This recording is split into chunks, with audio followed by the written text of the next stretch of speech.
welcome. I have to do one.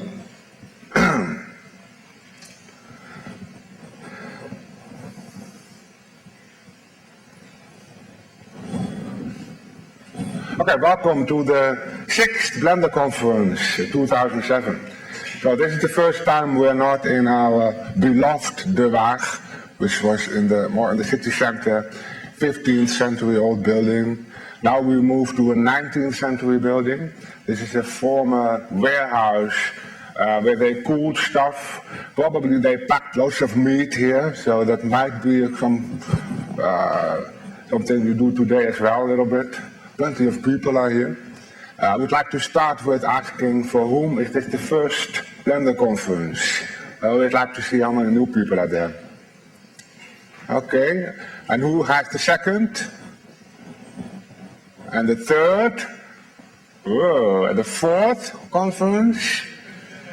And the fifth? There's one. And who is this the 6th conference? The really old farts. Andy, Brecht, the 6th. Ah, you. You too, of course. Thanks, welcome. Awesome. This is also my 6th conference. So, probably you know that. If you go back in time, that's my mouse. Okay. Those people might remember 5 years ago, there was a very exciting happening when the community bought the rights to make Blender open source. We went to the Waag building and we had a great first conference and a launch of the Blender code. Tomorrow, October 13th, it's exactly 5 years ago that we published Blender on the web. And that's why tomorrow is also a more special day.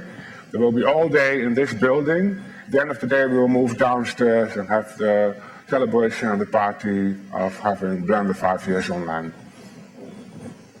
Another important thing to look back at the past 5 years is what have we been doing and what have we achieved. Important is, for example, we have a growing confidence and growing quality for Blender. Blender used to be the little ugly duckling among the 3D applications with users who were always battling online and fighting, and the nasty young guys who didn't really know what 3D was, the hobbyists. That was a bit the public image of Blender. And now, 5 years later, Blender is taken seriously. I mean, professionals look at it as a good alternative for closed source software. And people are balancing. I said, hey, Maya, this Blender has this benefit.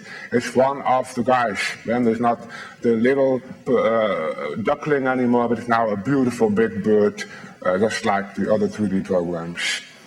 We have lots of active developers.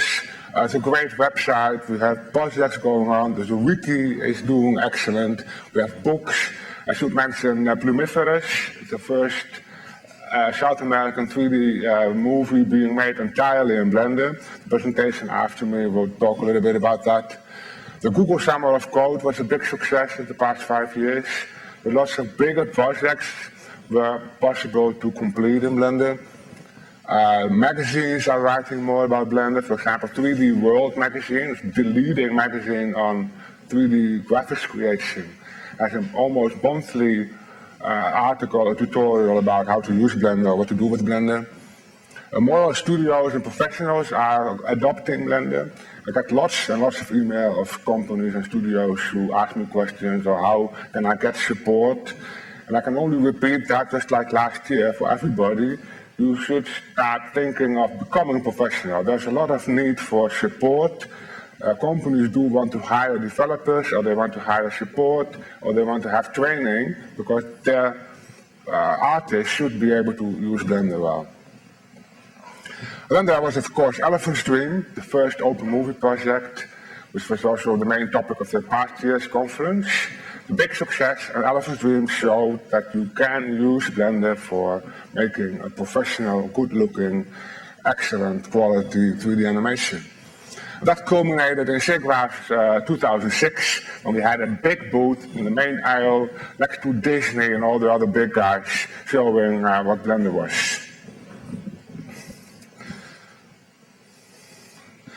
So that means we need 5 more years. And what are the biggest topics and the biggest challenges for the next period?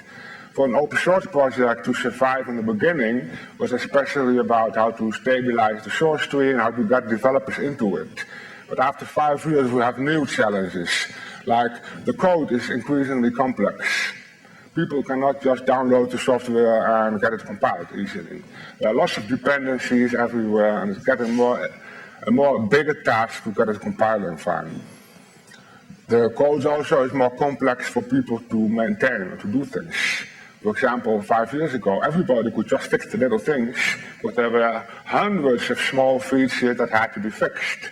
But at the moment, all these little candy code things have been done already. And what we are facing now are bigger problems and more complicated tasks, which is more difficult to do as a volunteer or as a part-timer. So more developers are going to be in paid jobs.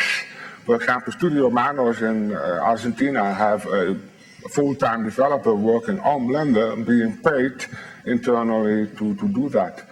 There are more developers getting paid full-time. For example, Brecht van Lommel, one of the developers in the Blender Institute, is working full-time on Blender as a paid job too for a whole year. So how are paid developers related to the volunteers? It's difficult. Do they have a special status, or how are we going to integrate that well? Like also for studios, they are adopting Blender. Studios might expect different things from Blender than the individual artists. How do you cope with that? So what happens, for example, if a studio of 500 people want to make a big movie in Blender? How do we cope with that? Can we support them, or are they going to take over all of Blender or make a different version? There's a lot of need still for training and education. It's a recurrent topic. Every year there's training and education being discussed here, and it's still not enough being picked up. There are a couple of really cool initiatives already for training and education, but I think it can be 5 or 10 times more. I hope we can help with setting up better training and education. And then there's the role of the foundation. It's a challenge because the foundation is growing, and officially, if you look at other open source foundations, they are not doing a lot of business. An open source foundation is a fund. It's a bank account with some money so they can support people, and it's a legal entity to protect the intellectual property. People might know open source does not mean that you give everything away.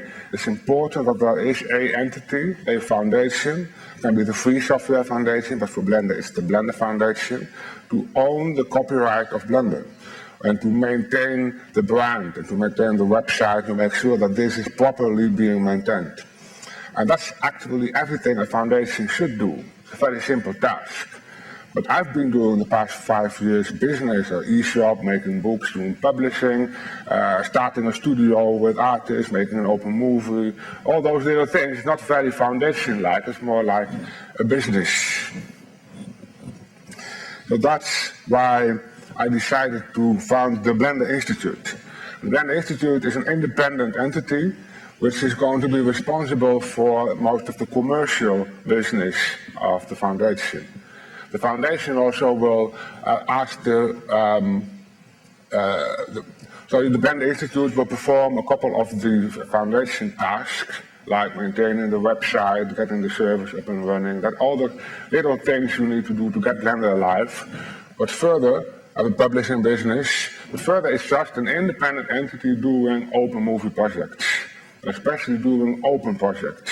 So even when it's a company, my target is that the Institute is only going to accept commercial jobs if we can do it entirely with open source and as open content. That's a challenge, but I found out that there's a lot of interest from the industry in exploring open content further. This is a topic of another talk I will do tomorrow. A couple of the aspects of the Institute is that we have research and intern positions possible for developers, like Brecht, who's working full-time on Blender at the moment. We might have budget for more people to work full-time on Blender later. Of course, there's a big studio for open movie projects, and there's the possibility for training and workshops. There's one dedicated room which we will use for our own training and workshops. But also I want to make this available for other parties, that they can use it as a workshop or training facility. If they have a plan for some week of training in Amsterdam, they can contact me and we'll make sure that this can happen.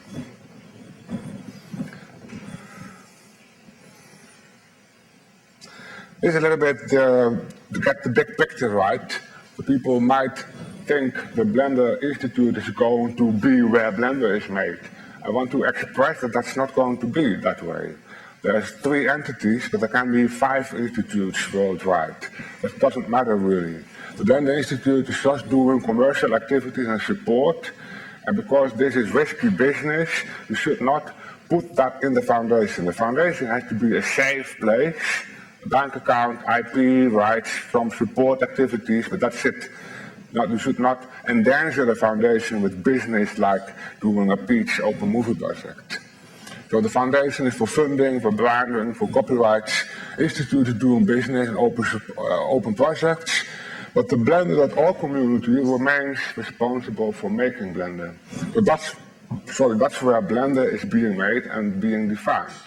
And this model is actually almost identical as other big foundations do. For example, there's the Python Foundation, Perl Foundation, GNOME Foundation. They all have foundations only to protect it and to enable, but the community online is who decides what the software is, what is going to be developed, what feature is going to be added and not, etc.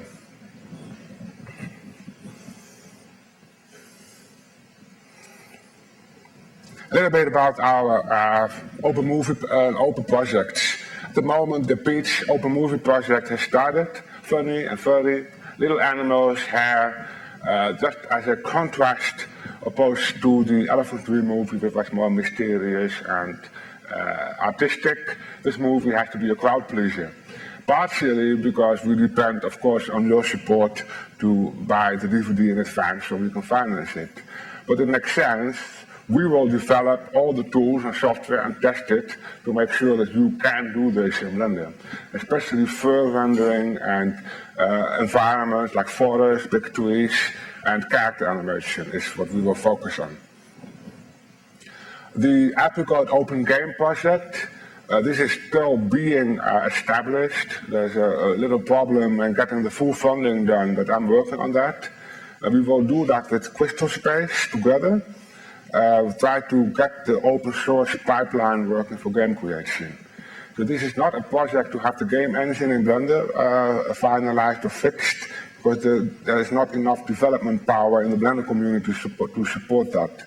So what we do want to do in Blender is to get the whole pipeline working up to the character animation, so that you can have all your characters being walking around and jumping and fighting and kicking in a testing environment on the Blender level.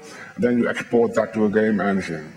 That's a pipeline more game engines would like to see working in Blender. Then there's a couple of other projects like the durian. Durian is a very ugly, smelly fruit from Asia. I call it that way at the moment, but the purpose is to have a movie without any story, something like any 16-year-old boy would like to make. So lots of violence and monsters and explosions and no story at all. A little bit like Transformers or something like that. So it's fun to make that. And we might have a very, very exciting sponsor for that. This is a consortium developing 4K technology. 4K is 4,000 pixels projection. This is the high quality movie standard. And I'd like to combine that with the 3D painting, sculpting in Blender, because that has to be improved a little bit, and have the best sculpting artists making these great monsters, and put that in 4K rendering in a short animation. And there's a visual effect film project which I would like to start. For that I will seek cooperation with a filmmaker to have a short film. We add the visual effects in it as an open project again. So the filmmaker has to accept us to do everything again, just like the previous projects, open. So all the original frames of this movie have to be opened up and everybody can see how do you add efficient visual effects in Blender. I know a couple of studios in Europe already use Blender for visual effects in the film production, and this has to be supported somehow.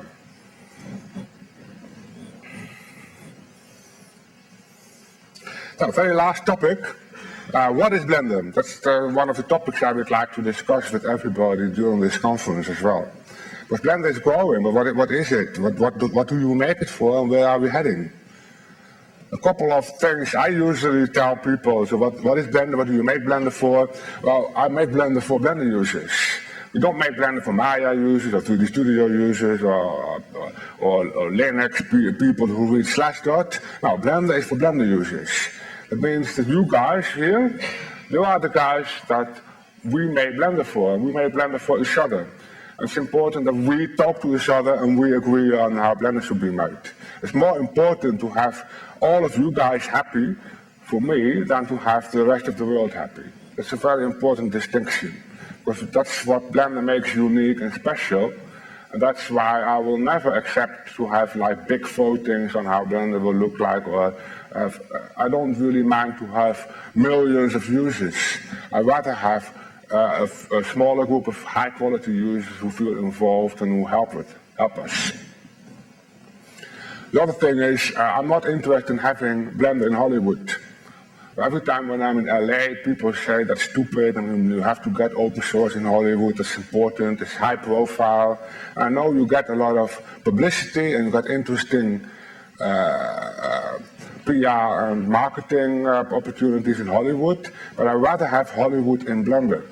I want to make sure that individuals and small teams have, with using Blender, the entire pipeline to make compelling 3D animations or games. This is more important to have individuals and small teams supported than for us to support big film studios. Why would we support them? They can support us. That's more interesting. And of course, because it's open source, Blender is your own software. It's our software, it's your software.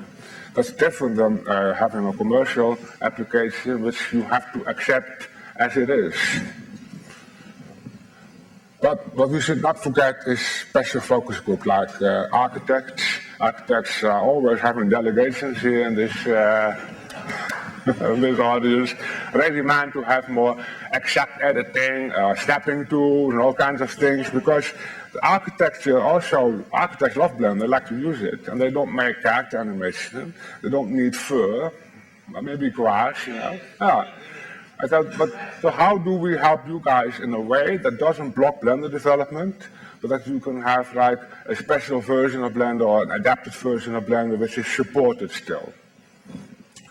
Game makers, educational versions, that's exactly the same thing. That's a technology topic which keeps being postponed, but that's the Blender 2.5 and the event recoding system will enable that. Blender today is, we have the 245 out.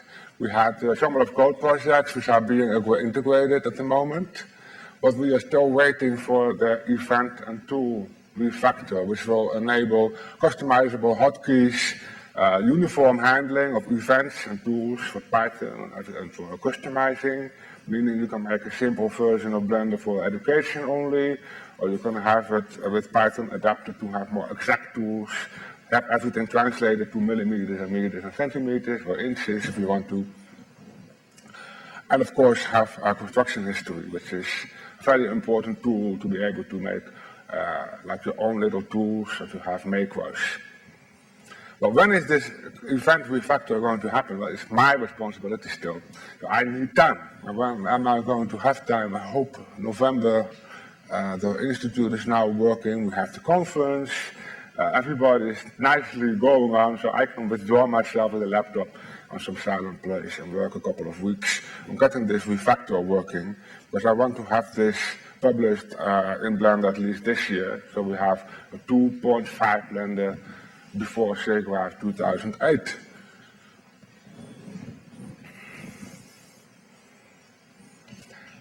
Then quickly to the last topics. the Zwijger. We are in this building. This is a non-smoking facility. Downstairs is a bar where you can do smoke or you can smoke outside. So smoking in the Netherlands is still allowed in cafes and in bars and restaurants. But next year, July, it will also be a total ban in cafes and restaurants.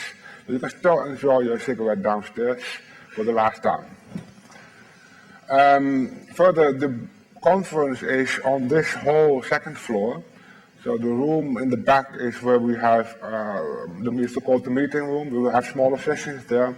You can also sit there. We put some tables over there. The whole lobby you can sit down and make fun. There's computers you can use for internet or for demoing. Tomorrow we will, at the end of the day, after the Susanna Awards, we will move downstairs. At the first floor there's a big area where we will have the food, and then including the cafe downstairs to have some drinks.